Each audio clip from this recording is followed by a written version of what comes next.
Boa noite a todos. Vamos dar início aos trabalhos da coletiva de imprensa do dia 20 de maio.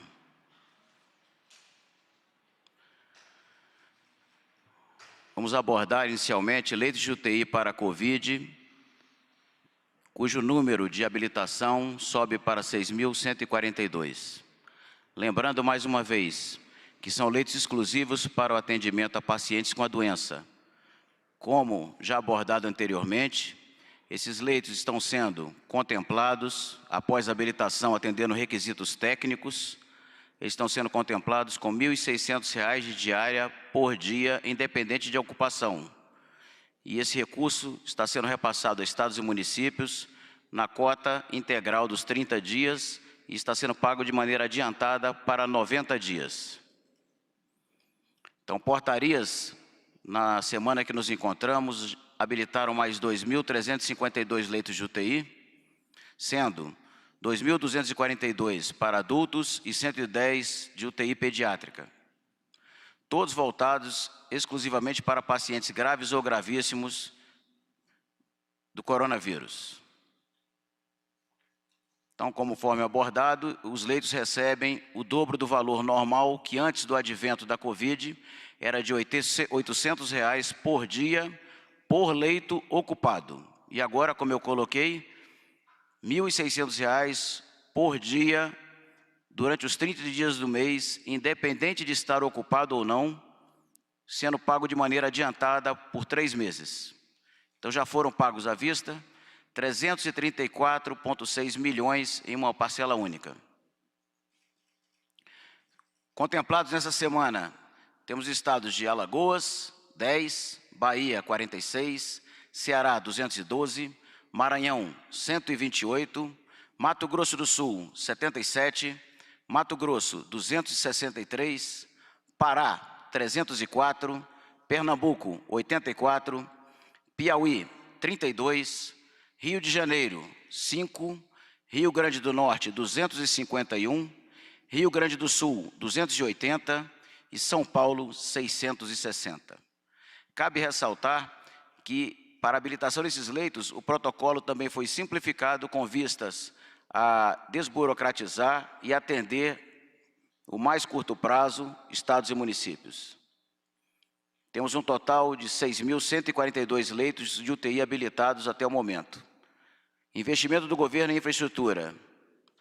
Desde o início, esse total sendo 225 de UTI pediátrica.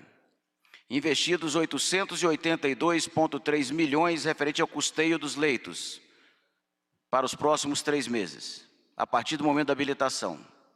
Em menos de uma semana, tivemos um aumento de 61,2% de leitos de UTI habilitados.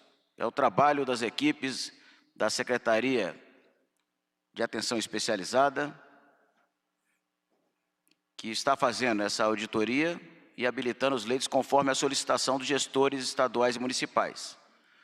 Os secretários de saúde demandam ao Ministério e, em atendendo determinados requisitos, essa solicitação é atendida.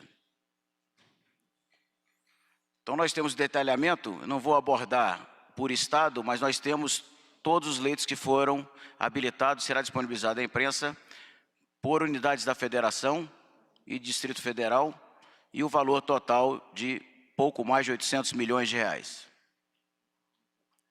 Com relação à governança do trabalho das equipes do Ministério da Saúde, está ocorrendo como sempre ocorreu, e nós temos o advento do Centro de Operações de Emergência da Covid-19. Então, o COI recebe informações e demandas externas e internas, seja de parlamentares, seja de integrantes do Executivo, secretários de saúde, informações também da comunidade científica e demandadas pelas próprias secretarias do Ministério. A Secretaria Executiva, ela trabalha essa solicitação e demanda as secretarias finalísticas, que são de Ciência e Tecnologia, de Atenção Especializada, de Atenção Primária em Saúde, de saúde indígena, de vigilância em saúde e de gestão do trabalho e educação em saúde. Particularmente, a Secretaria de Ciência e Tecnologia, ela formula evidências científicas baseadas em pesquisas. Prosseguindo no processo desse fluxo, a Secretaria Executiva, ela faz a organização das ações, distribuição de tarefas junto ao COI para as demais secretarias. E as secretarias finalísticas que foram anunciadas, elas vão realizar as ações das diferentes especialidades no âmbito do Ministério, incluindo repasses financeiros aos municípios e estados. Então, dessa forma, são levantadas necessidades para aquisição de insumos, medicamentos, necessidade de se estabelecer alguma orientação técnica, alguma nota técnica que é produzida pela Secretaria de acordo com a sua especialidade e é divulgada para estados e municípios, inclusive para os hospitais da rede privada. Todas essas ações são acompanhadas em todas as etapas pela consultoria jurídica da União, do Ministério da Saúde, para verificar o aspecto legal dos procedimentos. Então, a elaboração do conhecimento, a elaboração de uma nova nota técnica, o processo de aquisição de insumos para atender estados e municípios, de habilitação de leitos, de descentralização de recursos para estados e municípios, de distribuição de respiradores, ele passa por esse ciclo. Para tomar de decisão, para mostrar de uma maneira de um fluxograma, para ficar mais fácil o entendimento, nós colocamos ali que o COI, na parte superior à esquerda, ele recebe informações e demandas externas e internas. De qualquer maneira, passa pelo secretário executivo para o processamento e a demanda às secretarias finalísticas e à SCTI, passando por demandas de informações qualificadas para orientar políticas públicas, materiais do Ministério de Saúde, repasses financeiros, ofertas educacionais para capacitação de força de trabalho do SUS, demandas de informações qualificadas para orientar aquisições e distribuições de insumos, equipamentos, recursos humanos e estruturas. Então, é feito um estudo, por exemplo, para se dimensionar o que vai ser mandado em reforço para municípios ampliarem o horário de trabalho em uma unidade básica de saúde, por exemplo, como tem acontecido com vários municípios. Eu coloquei aqui em uma oportunidade anterior que tem havido uma adesão um pouco baixa de municípios. Eu concito municípios a aumentarem o interesse e aderirem nesse processo, aumentando o horário de atendimento das unidades básicas de saúde de 40 até 60 ou até 75 horas por semana.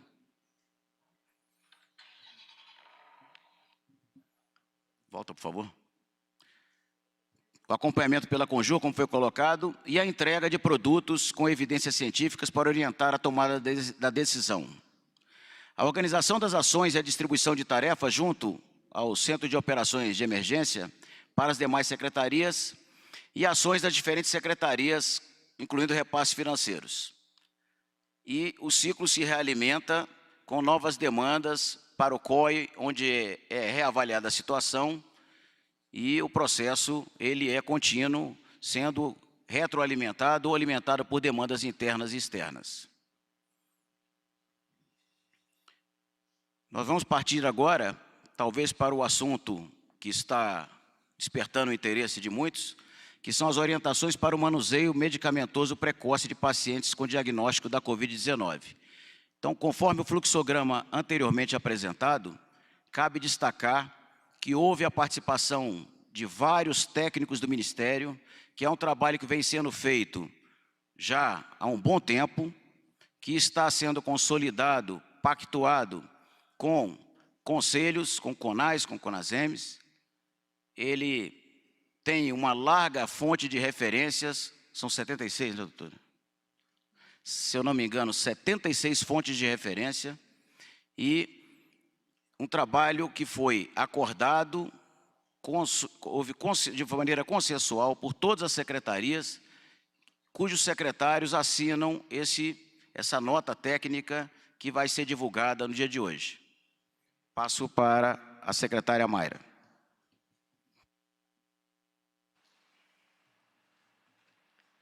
Boa noite a todos. Nós estamos aqui hoje para que a gente possa apresentar a nota informativa do Ministério da Saúde, que justifica a orientação para prescrição e uso precoce, prescrição por parte dos profissionais médicos e direito ao uso precoce de todos os brasileiros das medicações cloroquina, hidroxicloroquina associada à azitromicina. Como o secretário Elcio já falou anteriormente, a motivação da confecção dessa nota informativa dirigida à classe médica, ela vem da necessidade de uma resposta à população. Já temos mais de 18 mil mortes no Brasil, já temos mais de 327 mil mortes no mundo, e há um clamor da sociedade que chega ao Ministério da Saúde através de sociedades médicas, representações populares e dos seus parlamentares, pedindo ao Ministério da Saúde uma manifestação formal, uma vez que no Brasil, para brasileiros de uma determinada classe social, há o direito da prescrição médica desses medicamentos e para uma camada menos desfavorecida economicamente, há a limitação do acesso a essas medicações. O que nós queremos, senhores, é hoje tornar o princípio da equidade defendido e garantido pelo SUS como uma realidade para todos os brasileiros. Eu vou ler as considerações que foram feitas para a confecção dessa nota de comunicação e depois nós vamos apresentar a construção desse modelo de orientação que foi construído a partir de sinais e sintomas que devem ser usados pelos profissionais para classificar os doentes.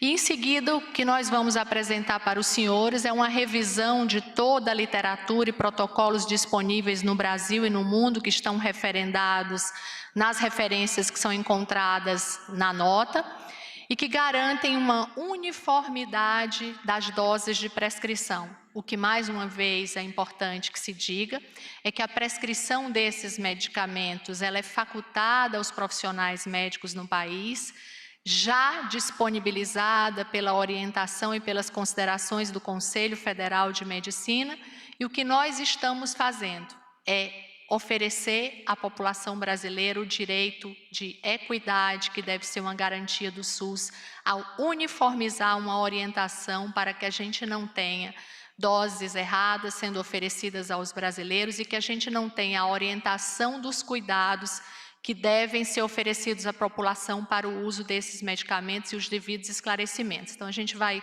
proceder às considerações.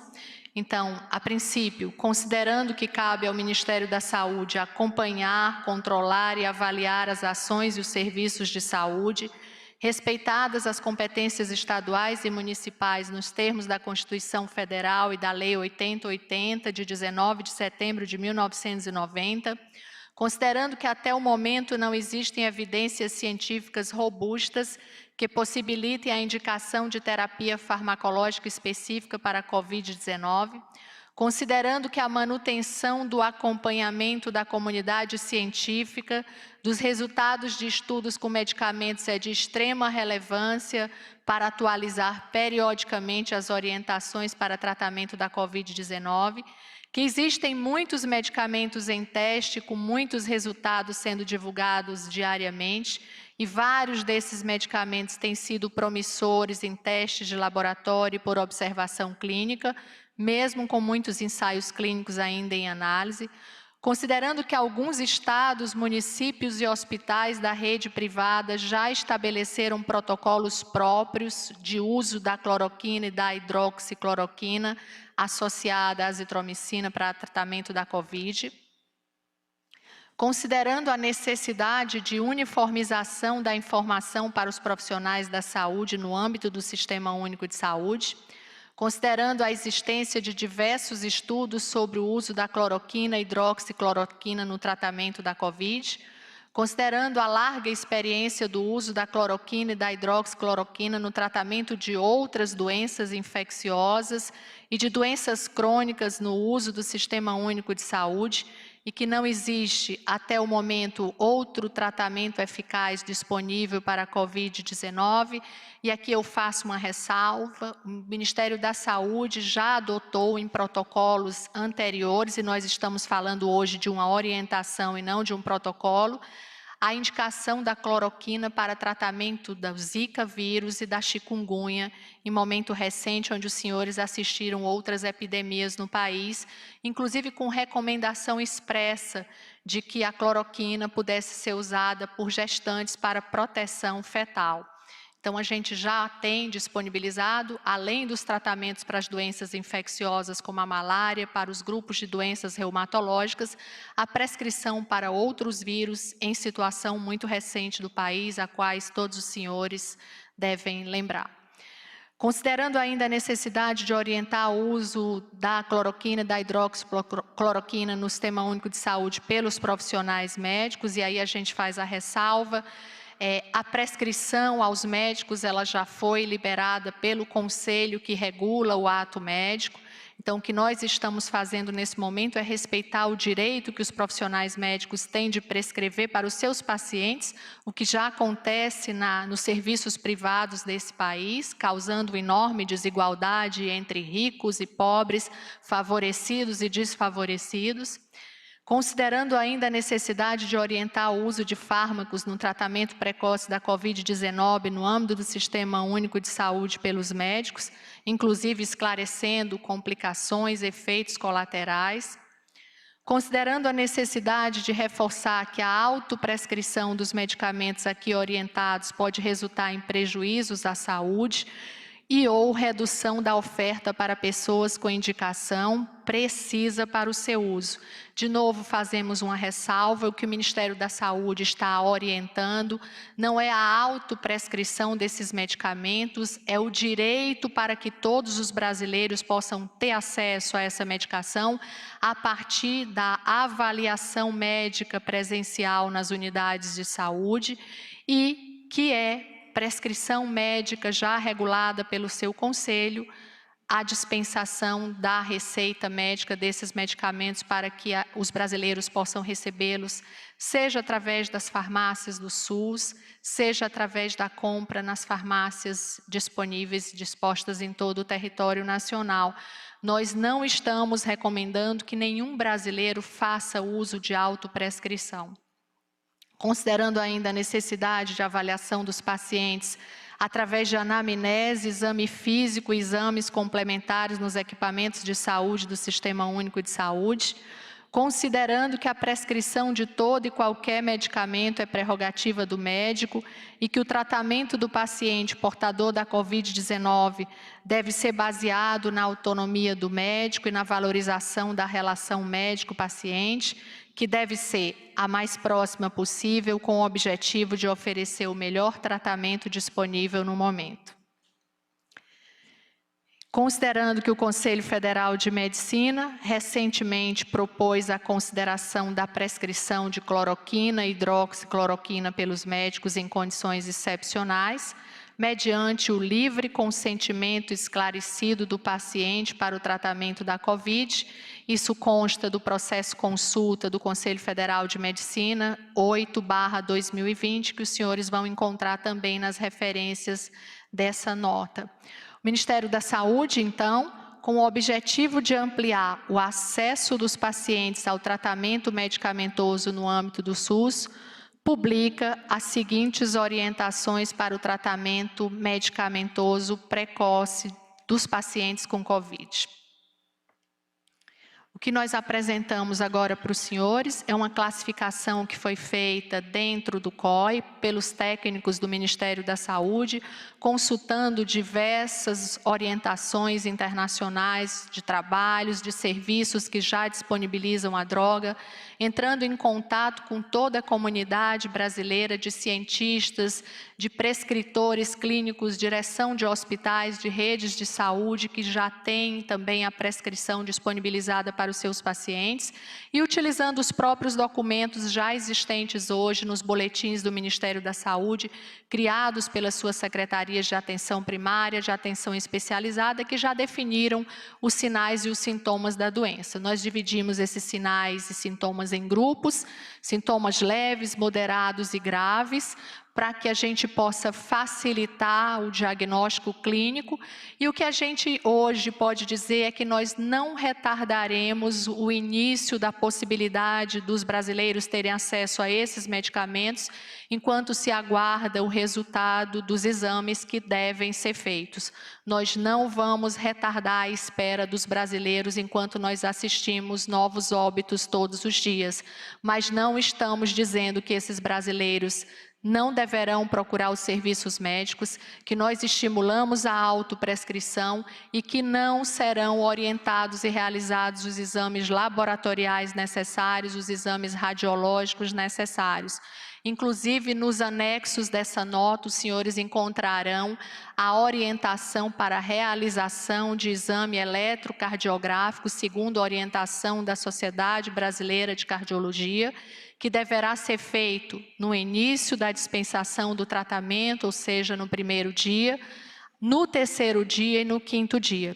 E para que a gente possa oferecer mais segurança aos pacientes que poderão utilizar essas medicações, nós firmamos uma parceria com a Sociedade Brasileira de Cardiologia, que apoia integralmente essa decisão de orientação do Ministério da Saúde e que está disponibilizando, a partir desta data, um serviço de telemedicina para eletrocardiograma, que estará disponível em todo o território nacional para auxiliar, para orientar os médicos brasileiros e conduzir a interpretação desses eletros naqueles locais do Brasil onde nós não conseguirmos ou não tivermos os profissionais habilitados para o entendimento da leitura do eletrocardiograma. Então, nós estamos oferecendo uma possibilidade de orientação com a segurança do segmento de uma das possíveis complicações, que é o alargamento do intervalo QT, em pacientes até que estão em subgrupos que já tenham predisposição genética ou desenvolvida para alargamento do intervalo QT. Passada a classificação dos sinais e sintomas, nós fizemos uma orientação simples e didática que dividiu as fases de sinais e sintomas que vão do 1º ao 5º dia, do início destes, do 6º ao 14 dias e do 6º ao 14º dia, após o 14º dia. E aí vem a orientação com doses que são as doses em um grande número de consensos de trabalhos já publicados e de serviços brasileiros e até serviços de outros centros fora do Brasil que já usam essas medicações.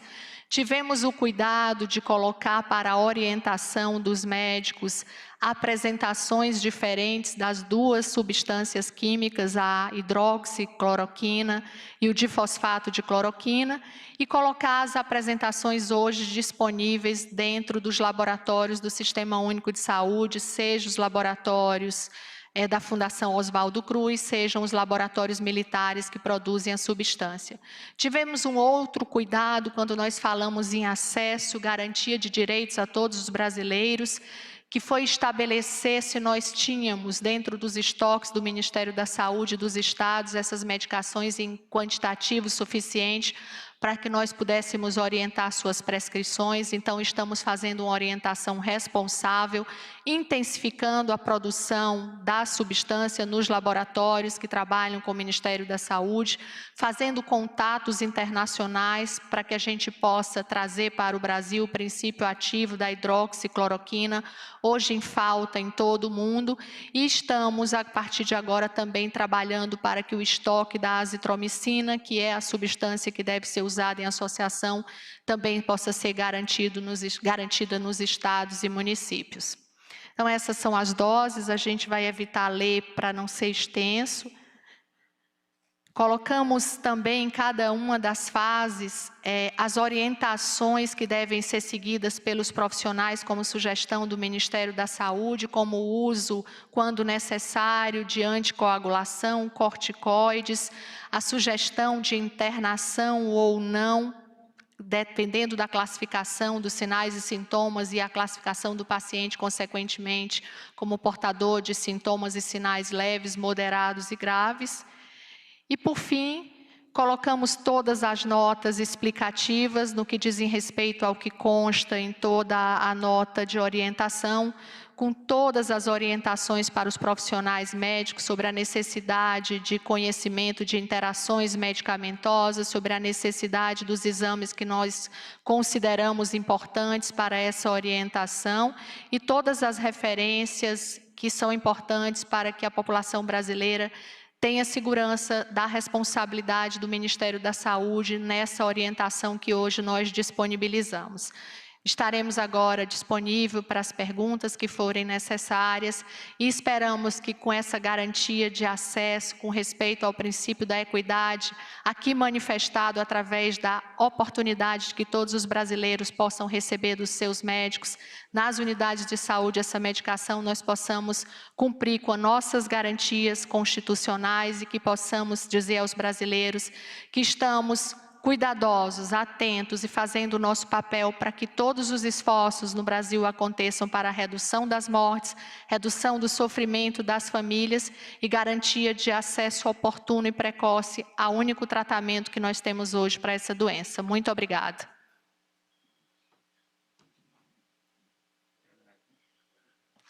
Só lembrando que, como parte de resposta a uma das perguntas, essa é a quantidade de fosfato de cloroquina fabricado no Laboratório Químico e Farmacêutico do Exército e no Laboratório Farmanguinhos, que já estão distribuídos e disponibilizados nas regiões do Brasil, totalizando 2.932.000 unidades.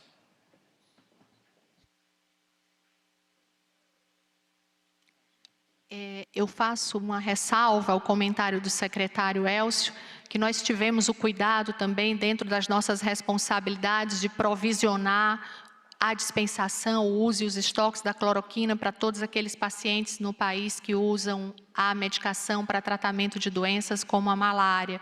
Então, mais uma responsabilidade nossa cumprida, deixando reservado para que não haja no país o desabastecimento e a garantia do tratamento desses pacientes que já usam a medicação com outra finalidade que não a Covid.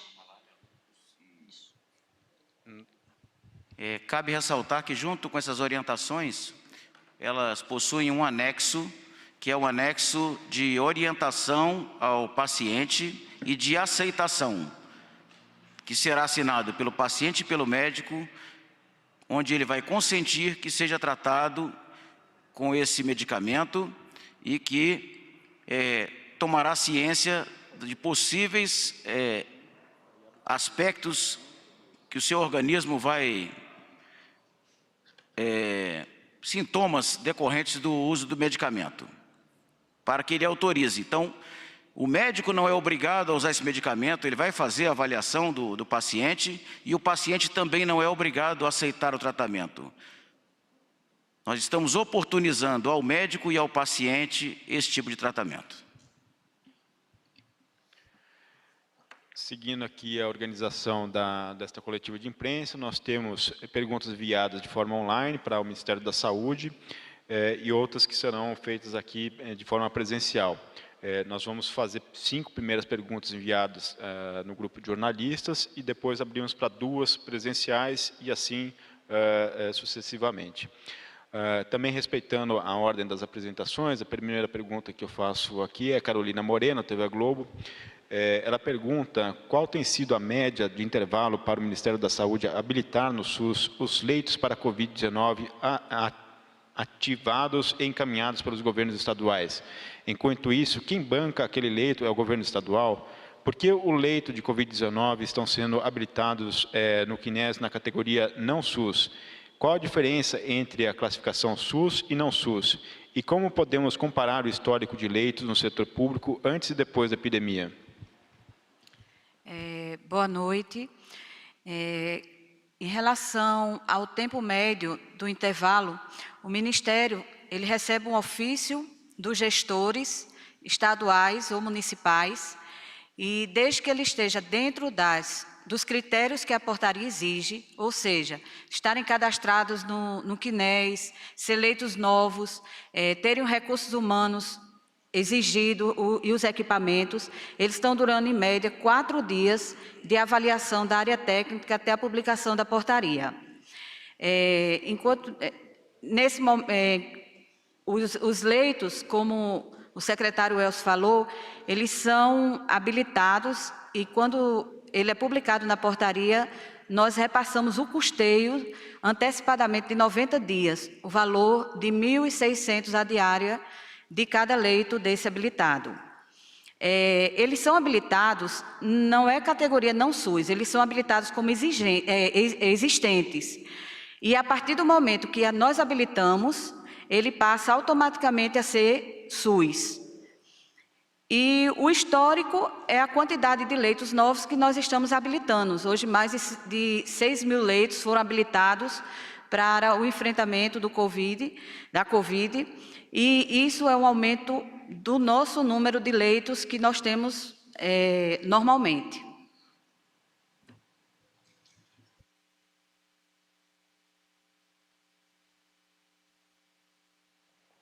A próxima pergunta é Marcela, do HuffPost Brasil. Quantas doses de cloroquina foram distribuídas no SUS até agora e qual o custo? Quantas doses e qual o custo previsto com a nova recomendação? Os documentos anteriores sobre cloroquina, como a nota informativa de 1 de abril, de 1º de abril, estão revogadas? A Comissão Nacional de Incorporação de Tecnologias do Sistema Único de Saúde, CONITEC, analisou a nova recomendação decidida pela pasta para o uso de cloroquina? Qual é o embasamento legal para recomendar o uso do medicamento se a legislação brasileira exige comprovação científica do uso seguro e eficaz do medicamento?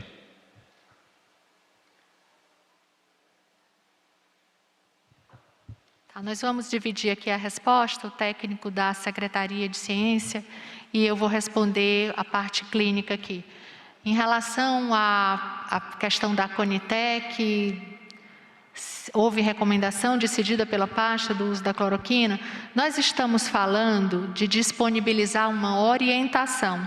Essas medicações já são liberadas no Brasil para outros usos autorizados pela Anvisa e já passaram pelo CONITEC em outras fases. Nós estamos falando de uma guerra onde nós precisamos disponibilizar o direito que é clamado pelos brasileiros a receber uma medicação que em vários estudos clínicos tem mostrado evidência, embora nós tenhamos estudos ainda escassos no mundo inteiro, porque nós estamos vivendo um período onde as mortes acontecem numa rapidez muito maior do que o número de estudos que nós conseguimos publicar com evidência para que a gente possa afirmar hoje, de fato, os resultados falando de eficácia da medicação.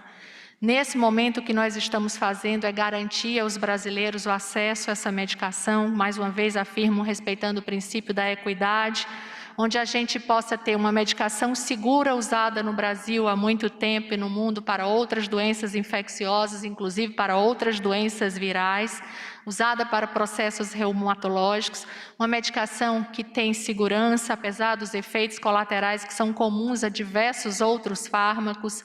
E aí a gente faz uma analogia para que a população possa entender. Nós temos medicações, por exemplo, como o paracetamol, que pode causar hepatite fulminante, matar as pessoas, e nós usamos essas medicações todos os dias quando nós temos febre ou dor.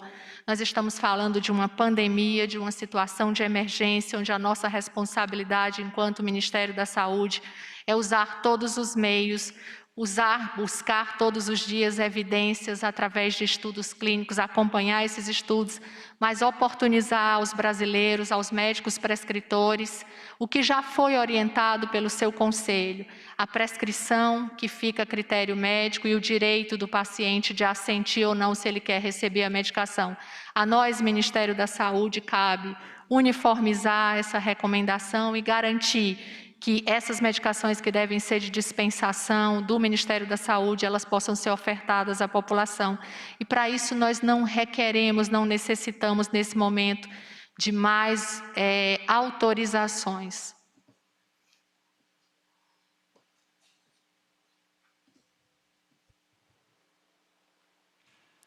Bem, boa tarde a todos. Complementando, então, essas informações dadas pela Maíra, o Ministério da Saúde, isso já foi bastante divulgado, já foi disponibilizado, né, no Sistema Único de Saúde.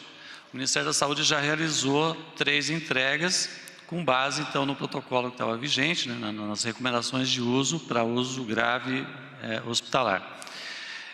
Obviamente que com essas novas orientações, aquela nota técnica, as informações que estavam lá dispostas nas diretrizes, elas serão revogadas, né, porque passa a valer essas novas orientações. Os 2.932.000 comprimidos que já foram disponibilizados, eles já foram suficientes para tratar 163.889 pacientes, né? O uso, a indicação de uso é em torno de 18 comprimidos para cada tratamento. Está perguntando também sobre o preço, né, o valor pago na última aquisição.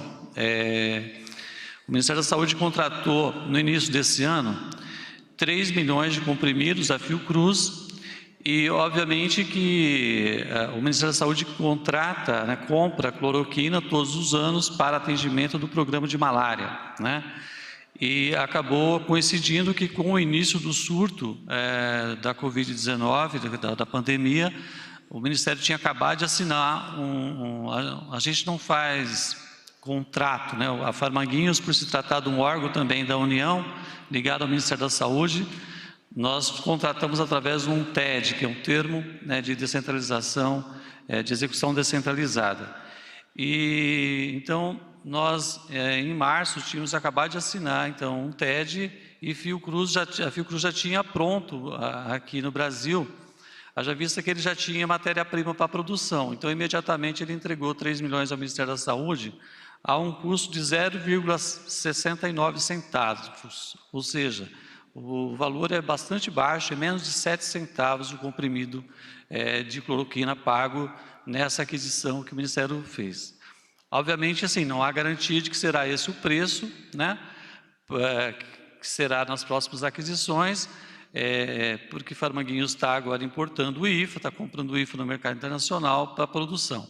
Vocês sabem que o Brasil, nós temos uma dependência externa muito grande na aquisição de fármacos para a produção nacional, na produção do IFA, do insumo farmacêutico ativo, e isso depende, obviamente, dos preços de mercado, né? Então, nós não sabemos ainda qual será o preço que será firmado no próximo contrato, mas 0,069 foi o valor pago nessa contratação de 3 milhões de comprimido realizada aí no mês de março.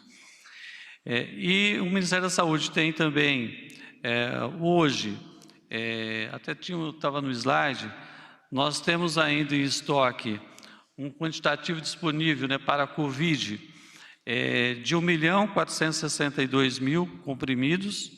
Isso é suficiente para tratar mais 81.222 pacientes, a pedido até das Forças Armadas, né? O Exército também vem fazendo produção desse medicamento, e eles já estão iniciando uma produção e destinará cerca de 1.300.000 para o Ministério da Saúde, e o que garante, né, o tratamento de mais cerca de 72.000 tratamentos.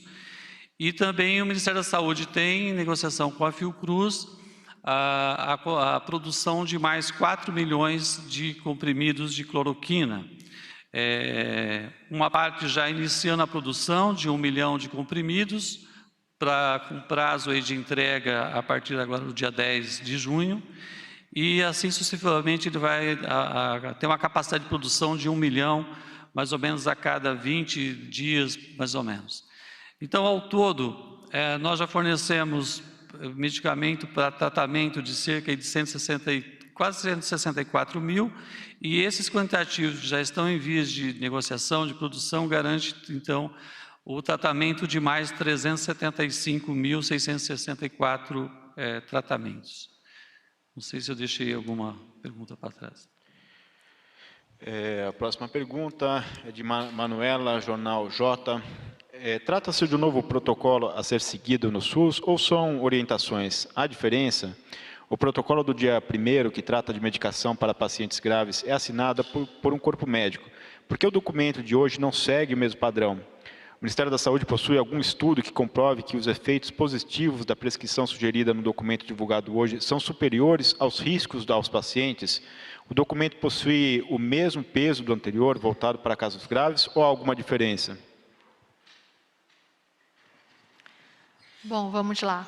A primeira coisa é que um protocolo precisa ser algo cartorial e normalmente com obrigação de cumpra-se. O que nós estamos fazendo, mais uma vez, é uma orientação a partir da liberação do Conselho Federal de Medicina, já publicitada, de que os médicos brasileiros possam ter livre arbítrio para prescrever essas medicações nos seus pacientes com diagnóstico de COVID suspeito ou comprovado.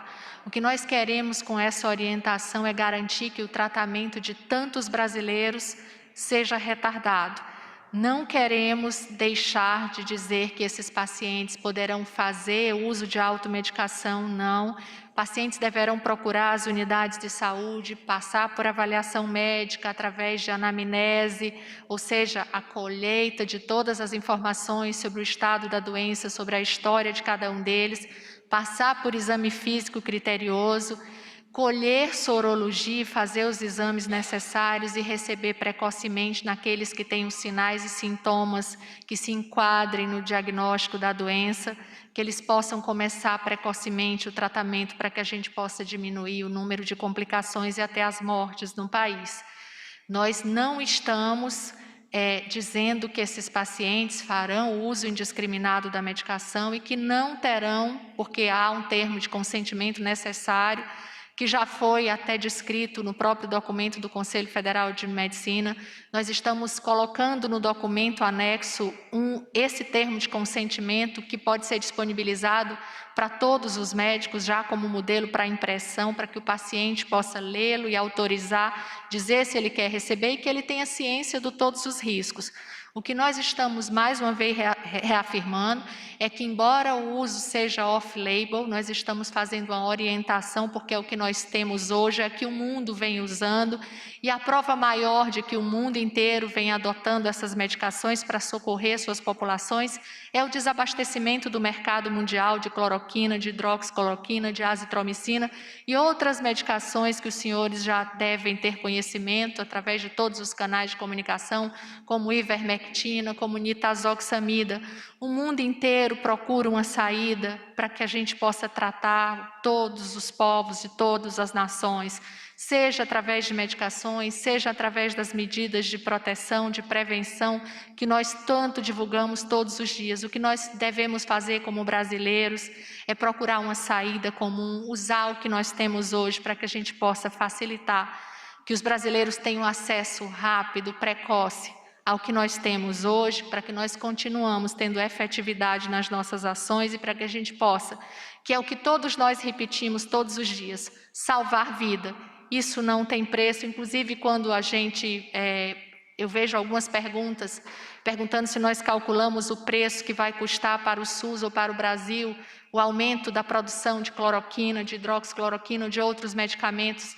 A gente reafirma, a vida não tem preço. Se nós temos algum tipo de tratamento, alguma medida que pode ser trazida para os brasileiros hoje, para que a gente possa atenuar o sofrimento, que a gente possa evitar as mortes, nós faremos com a responsabilidade científica que temos tido até agora, de trazer para um grupo de comando de operações de emergência, de técnicos do Ministério da Saúde, a decisão de consultar comunidades médicas dentro e fora do país, de referenciar nos nossos documentos sociedades que estão intrinsecamente conectadas com a decisão de monitorar os sinais, os sintomas e as complicações, como a Sociedade Brasileira de Cardiologia. Essa parceria, senhores, com a Sociedade Brasileira de Cardiologia torna muito claro que nós não estamos simplesmente fazendo uma orientação, mas garantindo a segurança dos brasileiros em todas as fases da prescrição desse medicamento feita a critério dos médicos. Natália Cancian, da Folha de São Paulo, pergunta sobre o documento que amplia o uso de cloroquina, como foi o processo de aprovação e análise? Por que não traz assinaturas? Como a mudança do protocolo em quanto tempo o Ministério deve ampliar a oferta de cloroquina às unidades de saúde? Em quanto estima o aumento na procura? Diante da falta de evidências e riscos colaterais, há algum tipo de controle sobre a dispensação e monitoramento dos pacientes? Eu respondo a primeira parte, depois eu passo para a doutora Mayra. Por favor, põe aquele slide do fluxo de ações dentro do COI, no âmbito do Ministério. Então, conforme nós colocamos, o COI recebe informações e demandas externas e internas. As secretarias podem demandar também um estudo, uma apresentação, a elaboração de um trabalho conjunto das diversas atividades que vêm sendo realizadas no enfrentamento à Covid. A Secretaria Executiva, recebendo esse input, ela estabelece outputs para as secretarias finalísticas, que são as 6 que eu falei anteriormente. Trabalhando com formulação de evidências científicas por intermédio da Secretaria de Ciência e Tecnologia, são feitas as organizações das ações e distribuídas as tarefas de acordo com a atividade desempenhada por cada secretaria finalística. E a partir daí são realizadas as ações. Então, as evidências, conforme foi falado nesse estudo, a logística para a produção, aquisição e distribuição da cloroquina e outros fármacos necessários. Tudo isso aí é um processo integrado, contínuo, com a participação de todas as secretarias. Dessa forma, foram elaboradas as orientações, ouvidos agentes internos e externos, técnicos, especialistas, para que o documento fosse finalizado. Houve a pactuação, conforme já falado também, com o Conselho Nacional dos Secretários Estaduais de Saúde, com o Conselho Nacional dos Secretários Municipais de Saúde, com a Organização Pan-Americana de Saúde, e já falaram também com o Conselho Federal de Medicina e, por último, hoje com a Sociedade Brasileira de Cardiologia. O documento, ele está, sim, assinado e convalidado por todos os secretários e, se ainda não está, vai estar em breve, em alguns minutos, acredito, disponibilizado na página do Ministério com assinatura de todos os secretários. No momento que os secretários assinam, eles estão convalidando as informações que lhes foram passadas, trabalhadas, discutidas para a construção do conhecimento na elaboração desse documento.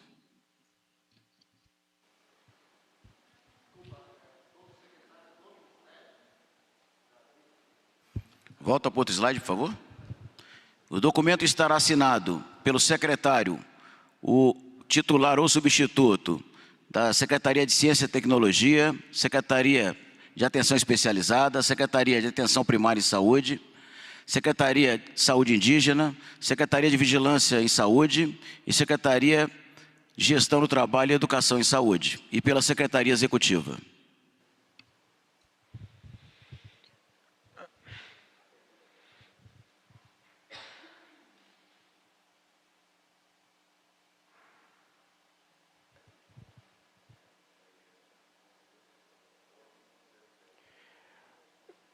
Com a mudança do protocolo, em quanto tempo o Ministério deve ampliar a oferta de cloroquina às unidades de saúde, enquanto estima o aumento na procura, e diante da falta de evidências e riscos colaterais, haverá algum tipo de controle sobre a dispensação e monitoramento dos pacientes? Em relação ao controle, a prescrição médica é o que garante se o paciente poderá adquirir ou não essa medicação. Claro, e para os pacientes internados, o diagnóstico com a comprovação no âmbito hospitalar. A dispensação do medicamento é unicamente através de receita médica, após consulta com exame físico, anamnese, e não estamos dispensando a realização de exames complementares. Estamos esclarecendo sobre todos os riscos da medicação prescrita off-label e estamos dando a segurança de que haverá segmento médico, inclusive quando já anunciamos a parceria com a Sociedade Brasileira de Cardiologia para monitoramento eletrocardiográfico daqueles pacientes que desejarem fazer uso da medicação. A Sociedade Brasileira de Cardiologia deverá fazer uma manifestação também através de documento público para que a população tenha conhecimento da parceria realizada com o Ministério da Saúde. Bem, complementando, o Ministério da Saúde, nós estamos agora fazendo um levantamento de estoque dos estados, né? Haja visto que nós já fizemos essas distribuições anteriores, tem estados que ainda têm estoque para a Covid. Nós vamos finalizando esse trabalho de levantamento dos estoques, o Ministério imediatamente já vai fazer uma distribuição com esse quantitativo que já tem disponível. E as entregas sucessivas serão feitas à medida que a gente vai recebendo o medicamento dos produtores. Como as perguntas elas se desdobrarem, várias perguntas, e a gente quer dar oportunidade para os jornalistas aqui que estão presentes, nós vamos antecipar uma pergunta e abrir para as perguntas presenciais.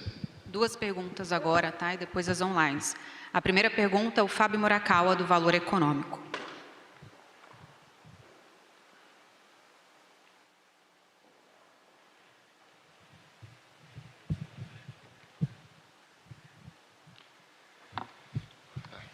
Boa noite. A gente ouviu aqui algumas vezes, nos últimos 2 meses, um mês e meio, o ministro Mandetta e depois o ministro Nelson Teich, dizendo que os médicos já estavam, tanto do SUS quanto os particulares, já estavam liberados para receitar a hidroxicloroquina aos pacientes, com base em orientações do Conselho Federal de Medicina. Então, eu queria entender direito o que é que mudou com essa orientação de hoje em relação a isso. Se essa prescrição já estava autorizada com o consentimento do paciente. Isso foi o quê? Uma orientação... É uma orientação técnica ou é mais uma questão política do Ministério da Saúde encampar realmente a hidroxicloroquina, porque é sabido que a vontade do presidente da República é que o governo encampe aí esse medicamento como forma de tratamento. Eu vou começar a resposta pelo final da pergunta e depois eu passo para a doutora Mayra. Esse trabalho ele vem sendo feito já há algum tempo e, em momento algum princípio ético ou científico foi negligenciado ou foi conduzido somente por determinação de alguma autoridade. Esse trabalho é um trabalho conduzido no âmbito do Ministério pelas 6 secretarias finalísticas e a Secretaria Executiva, pactuado com os conselhos dos secretários estaduais e municipais de saúde, com a Organização Pan-Americana, Conselho Federal de Medicina. Então, não é um cumprimento de ordem, mas sim um trabalho sério, técnico, conduzido por especialistas, com reconhecimento na comunidade científica e que integram o corpo do Ministério com colaboração de outros técnicos do Brasil e do mundo. Eu acho que a sua pergunta foi muito interessante. O Ministério da Saúde é para a população brasileira e para o mundo o órgão que deve direcionar, orientar, inclusive nós colocamos isso no início das nossas considerações. Somos nós que devemos pautar as orientações para que as 14 categorias da saúde, para que a população brasileira possa ter confiança do que é orientado por nós, possa ser cumprido no âmbito das gestões municipal e estadual. E o Ministério da Saúde ainda não tinha se posicionado oficialmente. Hoje nós orientamos que as prescrições médicas possam ser feitas, nós tomamos a decisão de disponibilizar, aumentando os nossos estoques desses medicamentos isso muda oficialmente. O grupo que aqui assina essa nota de orientação diz que nós entendemos que o povo brasileiro não pode esperar quando nós temos uma alternativa terapêutica cujas observações clínicas mostram resultados promissores nos diversos grupos com os quais nós tivemos contato. E nós temos grupos que já usaram a medicação em mais de 5.000 pacientes, reduzindo o tempo de internamento hospitalar, o número de pacientes internados em UTIs.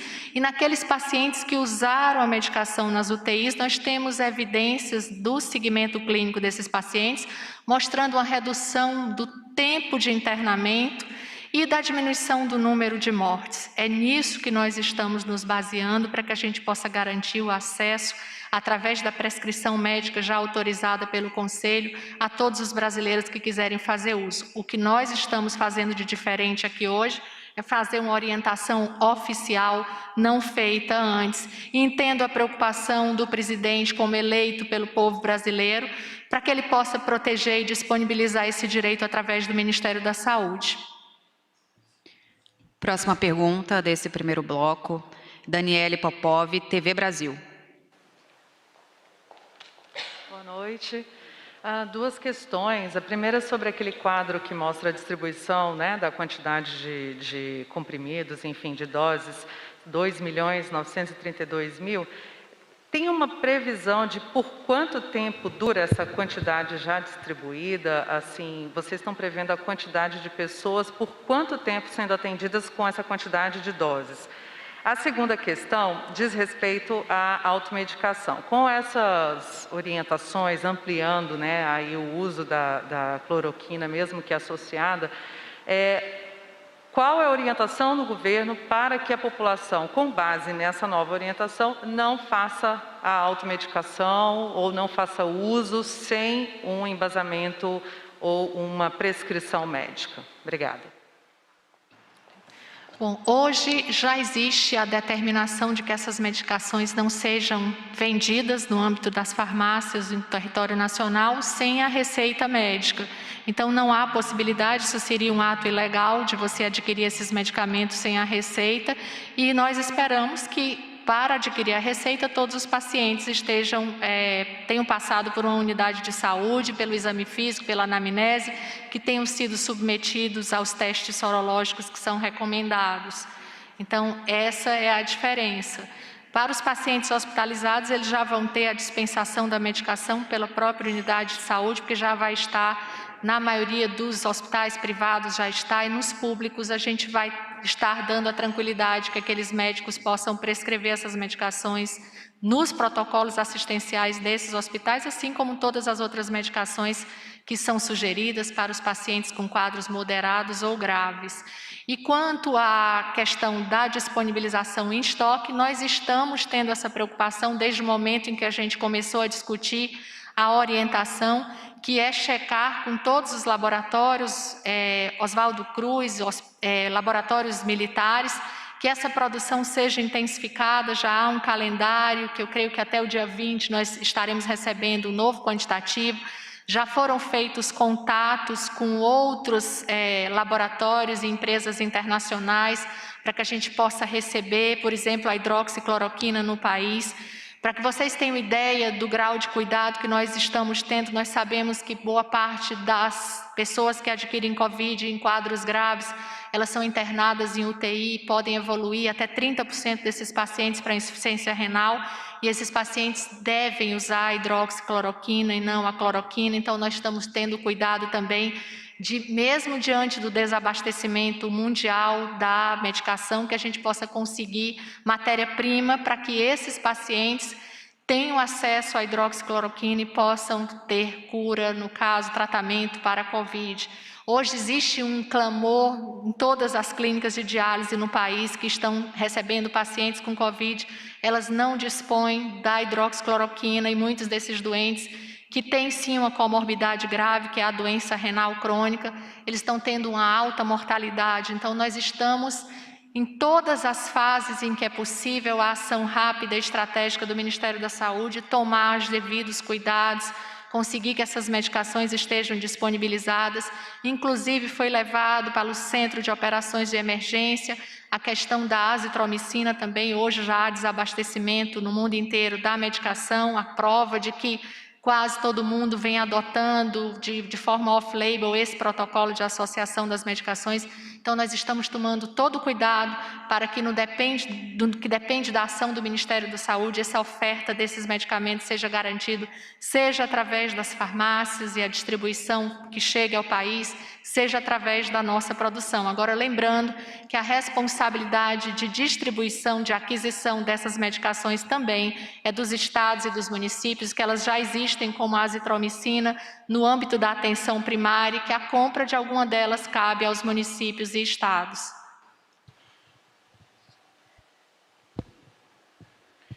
Nós vamos voltar aqui às perguntas encaminhadas nessa tarde.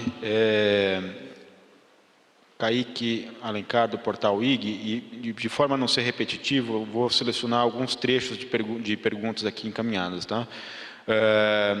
Específica aqui sobre leitos: como se dará a divisão dos novos leitos em estados e municípios?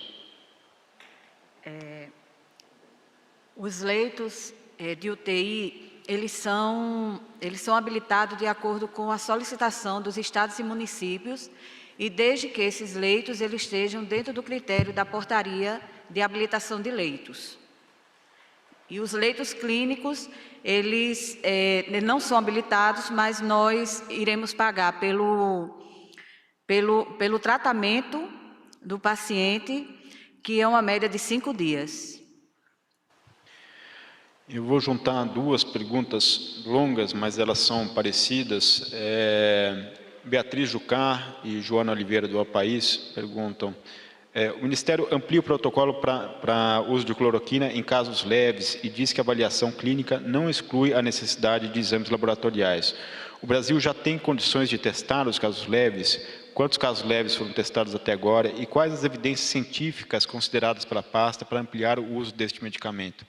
Eu emendo com a pergunta do Matheus Vargas, do Estadão.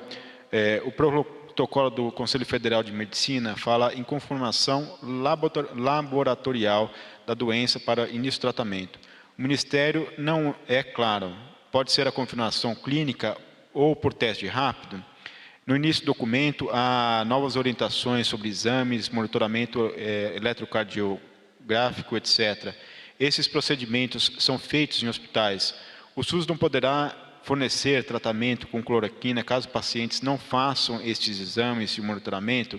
Ou seja, o paciente, mesmo leve, para usar a combinação, terá que ir ao ambiente hospitalar? Boa parte do que está colocado a gente já respondeu através da colocação do documento do Conselho Federal de Medicina. E mais uma vez a gente diz, o que nós não podemos é retardar o início do tratamento. Os doentes deverão, ou suspeitos de ter a doença, deverão procurar as unidades de saúde. Os profissionais poderão, a partir da nossa orientação e da classificação de sinais e sintomas, definir que tipo de paciente, em que sintoma e sinal, em que fase ele se encontra, se é do 1º ao 5º dia, do 5º ao 14º dia, ou maior do que o 14º dia de evolução da doença, e adotar a conduta.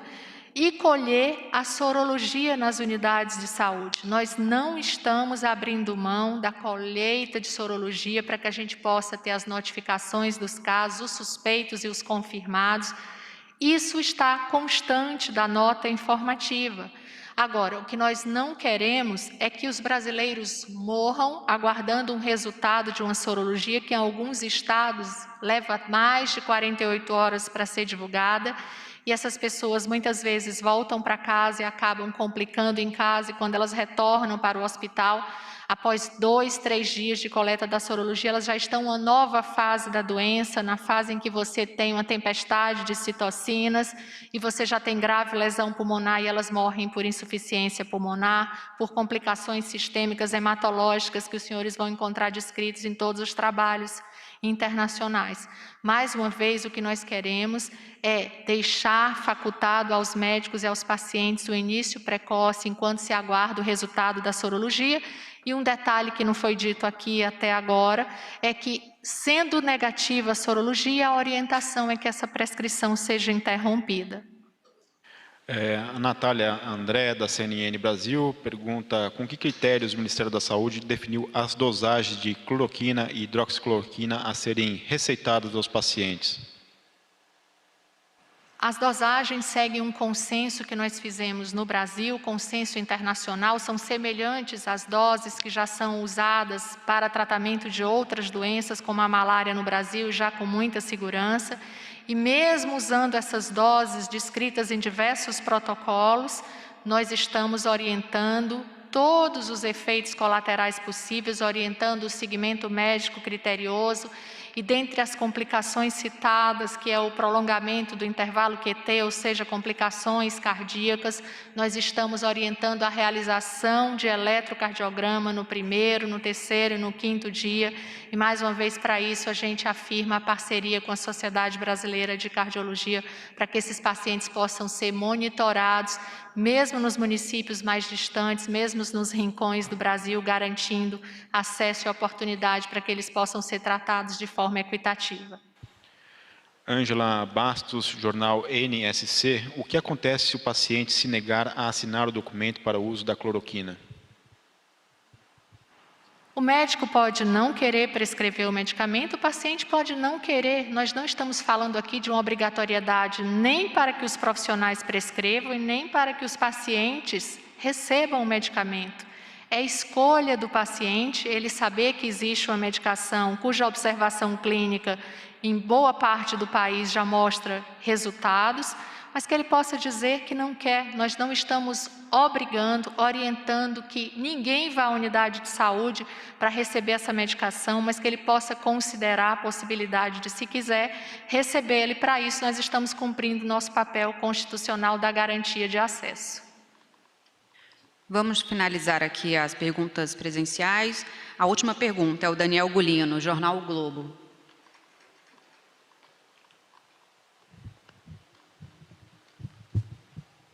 Boa noite. O diretor de emergências da OMS, Michael Ryan, foi perguntado hoje sobre as novas orientações do Ministério. Ele respondeu, vou ler aqui um trecho bem curtinho da resposta dele. Ele disse, nesse estágio, nem a cloroquina nem a hidroxicloroquina têm sido efetivas no tratamento da Covid-19 ou nas profilaxias contra a infecção pela doença. Na verdade, é o oposto. Muitos avisos foram emitidos por muitas autoridades sobre os efeitos colaterais potenciais das drogas. Queria que vocês comentassem, por favor, a opinião da OMS. Vou começar pelo lado prático. Todos nós sabemos que estudos científicos demandam tempo. O vírus ainda é novo, os seus efeitos, o comportamento, ainda são conhecidos apenas em parte por toda a população mundial, toda a comunidade científica.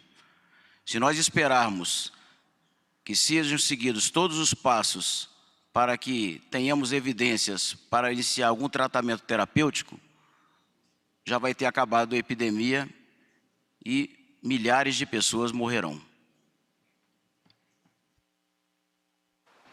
Eu acho que nós já falamos várias vezes, nós não estamos considerando a não necessidade de que nós tenhamos evidências científicas robustas. E aí, mais uma vez, através da Secretaria da SCIT, Secretaria de Ciência, Tecnologia e Insumos Estratégicos, nós estamos fazendo um monitoramento diário de toda a produção científica do mundo sobre novas drogas, sobre estudos que estão em fase 2. Nós tivemos hoje publicado por Harvard um estudo com a ivermectina. O Ministério da Saúde vem fazendo o monitoramento criterioso de todos esses estudos, mas nós não podemos, como o secretário falou, esperar evidências que o mundo produza esse tipo de trabalho para que nós possamos oportunizar aos brasileiros o direito de dizerem ou não se eles querem usar uma medicação, que no nosso país diversos serviços vêm usando, a grande maioria dos serviços privados do Brasil, das redes Unimed, Grupo Apvida, Grupo Prevent Senior, Hospital Einstein, publicou já nas redes os protocolos deles. Nós não podemos deixar que o Brasil seja dividido entre pessoas com elevado poder aquisitivo que conseguem obter essas medicações nos serviços privados e brasileiros que serão novamente tratados como brasileiros de segunda categoria e não terão acesso à oportunidade de receber essa medicação e de ter essa prescrição efetuada no âmbito da rede de serviços do Sistema Único de Saúde. É isso que nós queremos oferecer. Oportunidade, nós não estamos nos afastando da ciência, nós estamos nos aproximando da necessidade de garantir a vida em tempos de guerra. Natália, voltamos aqui às perguntas encaminhadas pelo nosso grupo de jornalistas. Natália Fruit, RBS TV. No novo protocolo para aquisição de cloroquina do Ministério da Saúde, diz que o uso do medicamento depende do consentimento do paciente na relação com seu médico, que é justamente o que vinha acontecendo em muitos casos. O Ministério da Saúde não teme que, com essa nova orientação de forma explícita pelo governo federal, pacientes com sintomas leves que vierem desenvolver outro tipo de problema, possam depois cobrar à União algum tipo de responsabilização? Mais uma vez, a prescrição médica cabe ao médico e cabe ao paciente o direito de assentir, de consentir se ele quer ou não receber. Nós estamos informando todos os efeitos colaterais, estamos dando segurança para que isso seja feito após a prescrição médica e o acompanhamento médico criterioso, e o termo de assentimento e de conhecimento livre e esclarecido das orientações já deixa ao paciente estabelecido que ele tem acesso a todas as informações e riscos.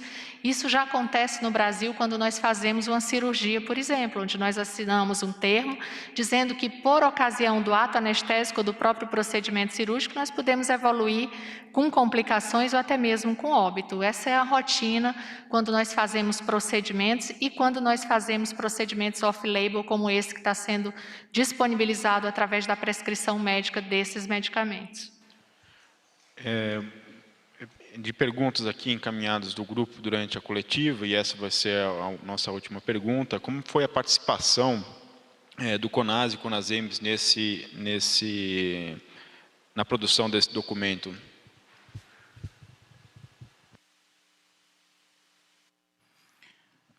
Os técnicos do CONAS e CONASEMES, desde os passos iniciais, eles estavam junto com o Ministério da Saúde, participando das discussões, contribuindo, colaborando, levantando questionamentos, de forma que fosse elaborado um trabalho consensual.